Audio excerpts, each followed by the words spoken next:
Here's a provocative question. Now, I know most of you don't care about New York City. Yeah, you live other places. You think that New York gets what it deserves, on and on. But New York City may collapse fiscally. And if that happens, that'll ripple through the entire country. So right now, the city owes $103 billion. Mamdani can't pay it. So the federal government has to pick up some of that tab through grants, and then Albany, state capital, has to pick up some of the tab.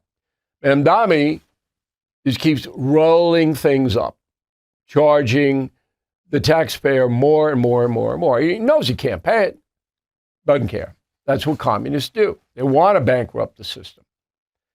Population in New York is 8.5 million or so. It's hard to put a number on it because people come and go. 26% of New Yorkers are poor, below the poverty line. 100,000 sleep in shelters every night. So this is not a prosperous city for the low wage earner. No. I mean, if you're in New York and you think you're going to be able to get by working in a bodega, you're out of your blanket mind. All right, you got to go to another state. So the city announces, Mamdani, that they're going to buy 5 grocery stores. They're going to build them. Okay? The construction costs range from $30 to $70 million. There's not anybody in the construction industry to think that number is anywhere close. I figure it's about 150 million to build your own grocery store and then stock it. And the reason Mamdani is doing it is he wants to give away food for 30% less of the cost. So he announces, well, who's going to pay for that? Federal government's not going to pay for it. Albany, if Hochul wins, I guess, will raise taxes on everybody. I can't even imagine taxes in New York going up any further. It's driving not all, but most affluent people out of the state. But again, Mamdani, he wants to crash the system. So he runs it all. Joining us now from New York City is Caroline Schinkle. She's a corporate attorney. She is running for Congress on a Republican side. New York 12, that's Jerry Nadler's district. Nadler held a seat in Congress for 34 years. And we're pleased to have her on because it's so rare to see a Republican running against a Democrat when Democrats win almost everything in and around New York City. I'm sure you're aware of that. I'm very aware, Bill. It's an unfortunate commentary on the sad reality. We've been living in a one-party rule system for far too long, for many decades in this city, and you can see it translating into the extreme degradation of quality of life. All we have to do is look around us, from the crime to the socialism to the anti-Semitism to the out-of-control cost of living. The one thing that New Yorkers agree on, Bill, is that this status quo is unsustainable, and people are very deeply concerned about the current direction of the city. That's why I'm going to win this election in November. I don't know about that. I'm not sure that analysis is correct when you have people who are so apathetic about the city and don't really care, and they want entitlements. Now, you're a young woman. I don't know when you picked up an awareness of politics, but to go from Rudy Giuliani, okay, in the 1990s to Mamdani, that's a shocking move for the nation's largest town. How did that happen? How do you go from a Giuliani to a Mamdani?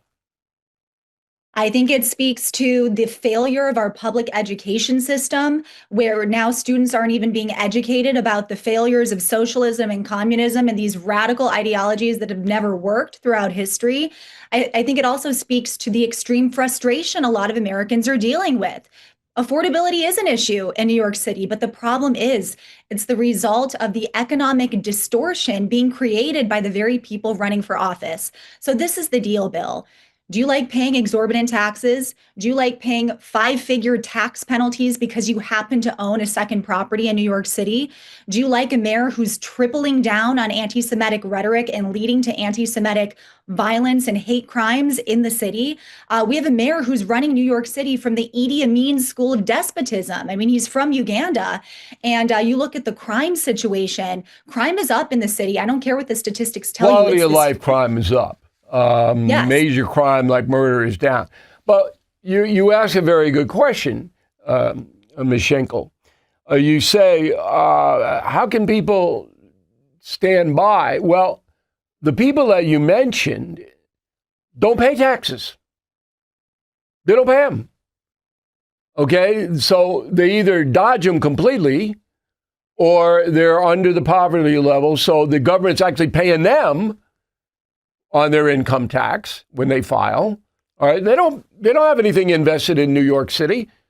A lot of them are jumping fares and subways and buses. Article in the Wall Street Journal. Okay, you can give free buses. Why do you have to give them? They're already not paying it, and you can't force them to pay it because nobody will prosecute it. So you have this deterioration.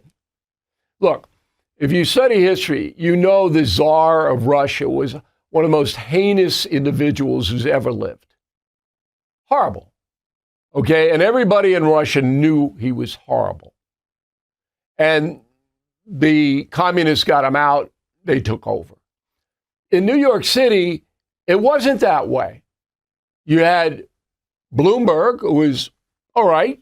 You had Giuliani, who was good.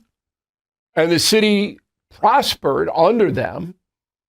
And now you've got the most extreme person in the world running the city. I'm going, yes, I understand poverty. I understand 26% of the voters don't care. They just want free stuff. I got it.